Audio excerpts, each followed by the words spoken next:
आइए जानते हैं आज के प्रमुख अंतर्राष्ट्रीय खबरों को। पहले एक नजर हेडलाइंस पर। 3 महीने के भीतर बिल पर लेना होगा फैसला। पहली बार सुप्रीम कोर्ट ने राष्ट्रपति के लिए तय की समय सीमा। वक्फ कानून के खिलाफ बंगाल में फिर हिंसा, पुलिस पर पथराव। मेदिनीगंज में पीएम के कार्यक्रम की समाप्ति के बाद भाजपाइयों ने झाड़ू लगाकर दिया स्वच्छता संदेश। आज से फिर पलट सकता है मौसम, कई जिलों में गिर सकते हैं ओले। कब थमेगी रूस यूक्रेन जंग, संघर्ष विराम वार्ता के लिए रूस पहुंचे अमेरिकी राजदूत विटकोफ। इजराइल से परमाणु बम छीना जाए, अमेरिका के साथ बैठक में पलटवार की तैयारी में ईरान। इजराइल ने गाजा पट्टी को 2 हिस्सों में बांटा, घास खा रहे भूख से बिलखते बच्चे। निर्वासन के खिलाफ अपील करेगा इजराइल विरोधी महमूद खलील, कोलंबिया विश्वविद्यालय में विरोध का मामला। चाट ने मचा तूफान, 2 दिन में निकला बजट का 5वां हिस्सा। और विभीषण ने एमएस धोनी की सीएसके को किया बर्बाद, बाहर आई केकेआर से हार की इनसाइड स्टोरी।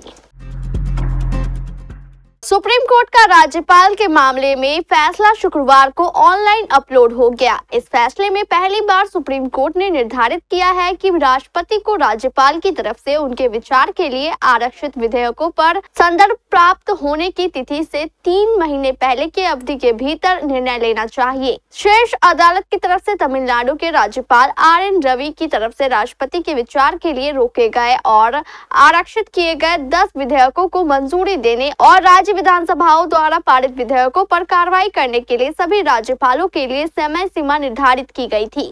फैसला करने के 4 दिन बाद 415 पृष्ठों का निर्णय शुक्रवार रात 10:54 पर अदालत की वेबसाइट पर अपलोड किया गया।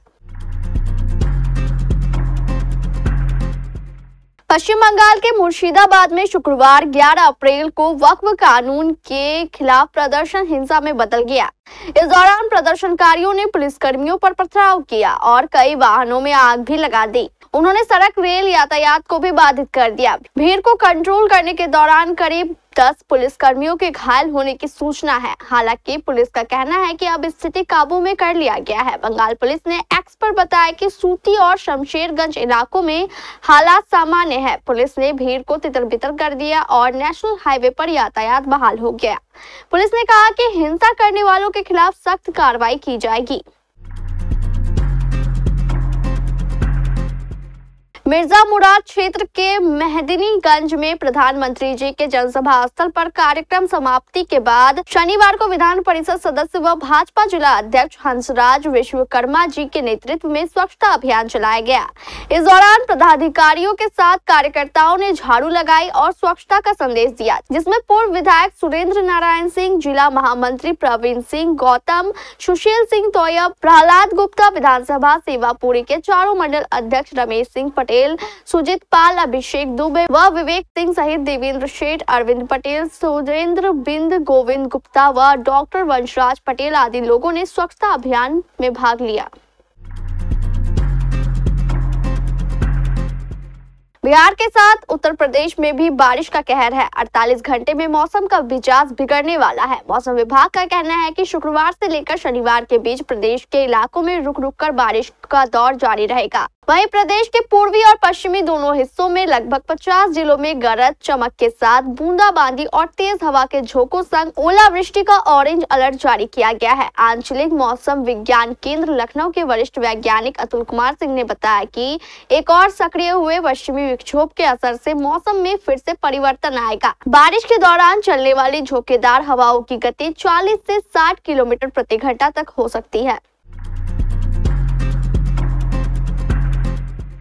रूस और यूक्रेन के बीच चल रही जंग थमने का नाम नहीं ले रही। अमेरिकी राष्ट्रपति डोनाल्ड ट्रंप की लाख कोशिशों के बाद भी दोनों देश आमने सामने हैं और जंग के मैदान में खूनी खेल खेल रहे हैं। इसी बीच संघर्ष विराम की कवायदे के मद्देनजर अमेरिकी विशेष दूत स्टीव विटकॉफ रूस पहुंचे थे।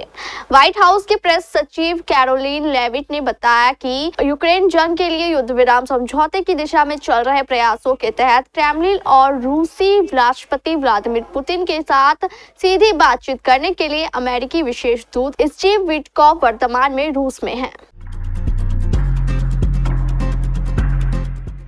ओमान में परमाणु समझौते पर होने वाली बैठक से पहले डोनाल्ड ट्रंप ने साफ कर दिया कि ईरान को परमाणु रखने का कोई अधिकार नहीं है। अमेरिकी राष्ट्रपति डोनाल्ड ट्रंप ने शुक्रवार को ईरान के परमाणु कार्यक्रम पर होने वाली महत्वपूर्ण बैठक से पहले कहा कि ईरान के पास परमाणु हथियार नहीं हो सकते हैं। डोनाल्ड ट्रंप ने एयरफोर्स वन में संवाददाताओं से बात करते हुए कहा कि मैं चाहता हूं कि ईरान एक अद्भुत, महान और खुशहाल देश बने, लेकिन उनके पास परमाणु हथियार नहीं हो सकते हैं। डोनाल्ड ट्रंप का यह बयान उस वक्त आया जब उनके मिडिल ईस्ट दूत स्टीव विटकॉफ के ओमान में ईरान के विदेश मंत्री अब्बास अराघची के साथ बैठक होने वाली है। इजराइल ने भयानक कार्रवाई करते हुए गाजा पट्टी को 2 हिस्सों में बांट दिया। न्यूज एजेंसियों के मुताबिक गाजा पट्टी के दक्षिणी हिस्से को पूरी तरह से अलग कर दिया गया है। इजरायली सेना ने एक बयान में कहा कि हवाई सुरक्षा बलों ने शनिवार को दक्षिणी गाजा में इजरायली सीमावर्ती समुदायों को निशाना बनाकर दागे गए 3 रॉकेटों को हवा में ही मार गिराया और हमले में किसी को कोई नुकसान नहीं पहुंचा है। जबकि इससे पहले इजरायली डिफेंस फोर्स ने कहा था कि उसके बलों ने गाजा में मोरा कॉरिडोर पर तैनाती पूरी कर दी है और दक्षिणी गाजा को बाकी गाजा पट्टी से काट दिया गया है। लेकिन गाजा पट्टी में इजराइल और हमास के बीच जारी संघर्ष ने मानवीय त्रासदी को गंभीर रूप से बढ़ा दिया है।